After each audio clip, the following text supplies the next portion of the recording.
Estamos de volta com a programação nacional. Hoje nós estamos falando aqui sobre o cenário geopolítico mundial. Estou com o professor Marcos Antônio de Moraes, professor especialista em geopolítica. Bom, professor, está ocorrendo aí uma guerra comercial entre Estados Unidos e China. Os produtos chineses vão ter tarifas de ao menos 50 bilhões de dólares para entrar nos Estados Unidos. Veja o pronunciamento do Trump sobre isso. O presidente Donald Trump fez críticas à China nesta quinta-feira e impôs tarifas de ao menos 50 bilhões de dólares a produtos chineses que os Estados Unidos compram.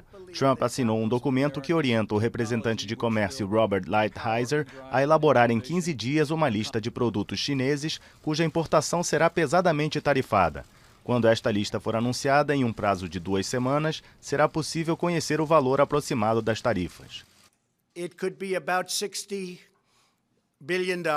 Poderia ser de uns 60 bilhões, mas isso é realmente apenas uma fração do que falamos. Tenho conversado com os representantes chineses do mais alto escalão, incluindo o presidente, e pedi a eles que reduzam imediatamente o déficit em 100 bilhões de dólares.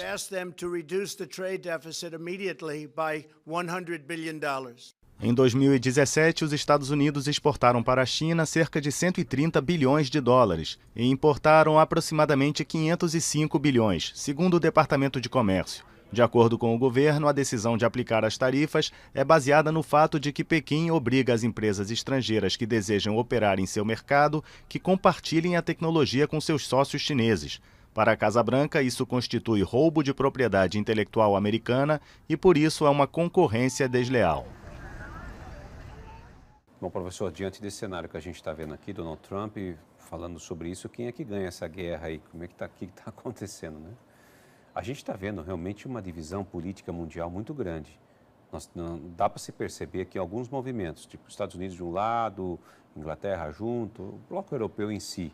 E nós temos visto aqui China se aproximando de Rússia, China, entre outros países que estão aí formando uma coalizão também comercial.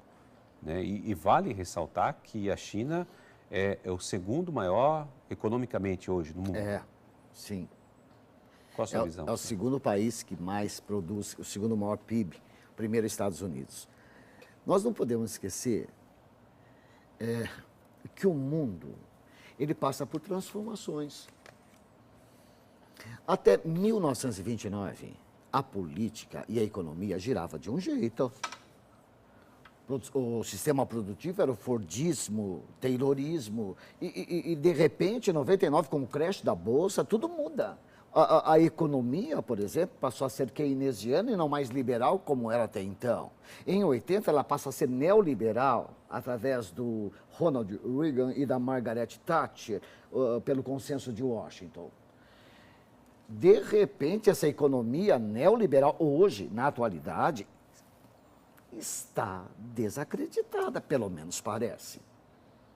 O neoliberalismo está fadado a desaparecer. Bem, a postura do Trump, desde o primeiro momento, foi protecionista. Ele já acusava a China de, quando ingressou na Organização Mundial do Comércio, em 2001, levou embora todos os empregos dos Estados Unidos, quando empresas norte-americanas fragmentadas se mudaram para a China, para reduzir o custo da produção. E o único troco que eu posso dar em relação a isso, que ele disse na época da posse, era criar alíquotas sobre os produtos chineses. Trazer esses empregos de volta para os Estados Unidos. A resposta da China foi: nós classificamos isso como uma guerra comercial, uma guerra econômica. É melhor você não mexer nisso, Donald Trump. E agora parece que a situação está madura ou amadurecida. Em função do desequilíbrio da balança comercial entre os dois países, o Trump pretende realmente colocar estas alíquotas. Não é a política econômica do Xi Jinping, que em Davos, na Suíça, ele defendeu a política neoliberal, o livre mercado, a livre concorrência. A reportagem fala que os Estados Unidos acusam os chineses também de roubar suas patentes. Não é mentira, é pura verdade. Mas o roubar está errado. Quando você, empresa, vai para a China, já existe exatamente isso. Isso já é um contrato. de que os chineses podem copiar sua tecnologia. China é exceção. Ela tem isso. Você quer vir para a China? Você vai ter que aceitar isso.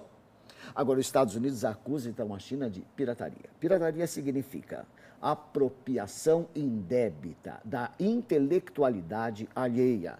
Ou seja, roubo de tecnologia, mas está no contrato. Então, não serve como motivo para eu criar as alíquotas. É possível que o Trump esteja já colocando a mão num vespeiro. Não podemos esquecer. Dias atrás, o Brasil foi ameaçado por essa mesma política protecionista, quando o Trump disse que iria sobretaxar o aço brasileiro. Hoje, sabemos que ele voltou atrás. Já que o comércio Brasil e Estados Unidos não é tão desigual, é equilibrado, então o Brasil será isento de tributação. Você conseguiu enxergar exatamente o que é essa guerra econômica? Por trás desta guerra econômica, eu tenho uma China interessada na política neoliberal. Eu tenho os Estados Unidos interessado no protecionismo para trazer de volta o emprego para o norte-americano e o salário para a classe média norte-americana que está achatado.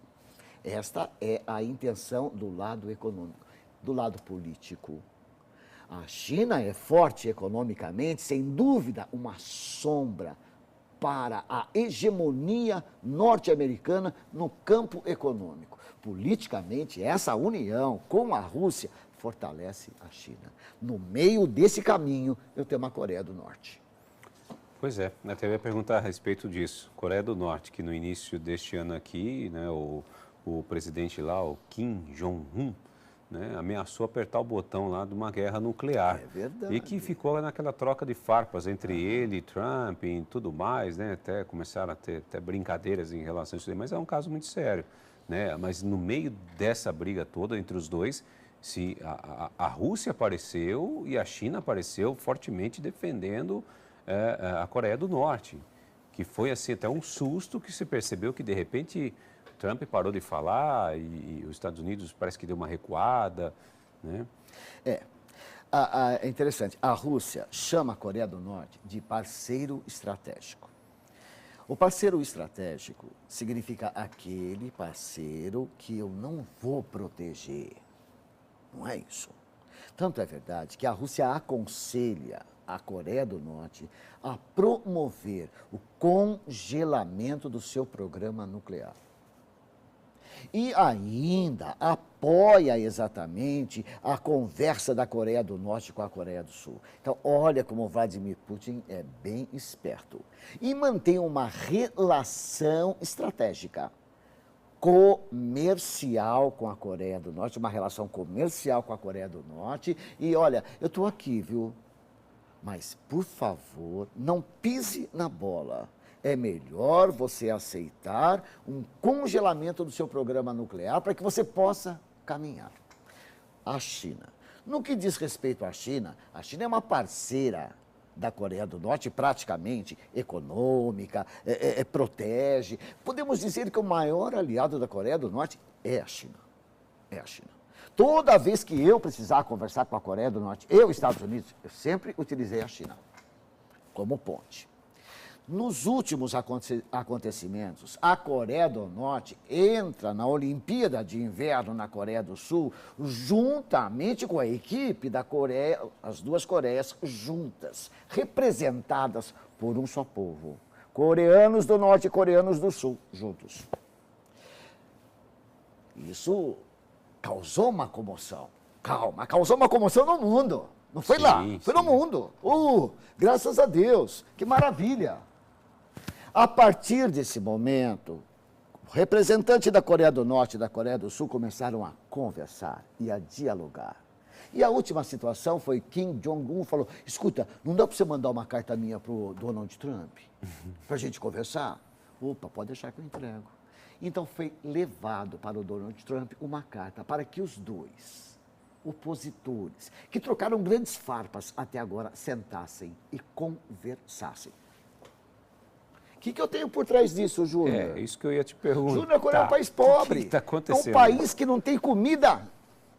As Eu sanções não sei que se estão você viu impostas algum... sobre ele... Não sei se você viu um policial que fugiu há pouco tempo da Coreia do Norte, baleado, entrou na Coreia do Sul e foi detectado inanição no cara.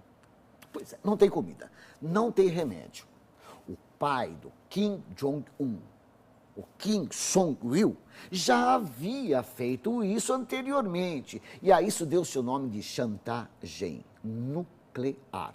Eu congelo meu programa nuclear em troca de petróleo subsidiado, de alimento subsidiado, de remédio subsidiado, de empréstimo subsidiado. Acredito, não sei, é muito prematuro dizer isso agora, mas acredito que seja exatamente uma nova chantagem nuclear, ou estou seguindo os passos do meu pai, que já fez isso no passado, porque eu não tenho para onde correr. Utilizando a mesma política já que vem de geração. De geração. Bom, a gente vai para um rápido intervalo e volta já. Nós vamos falar agora um pouquinho sobre o cenário aqui da América Latina em relação à Rússia e todo esse movimento geopolítico mundial. A gente volta já.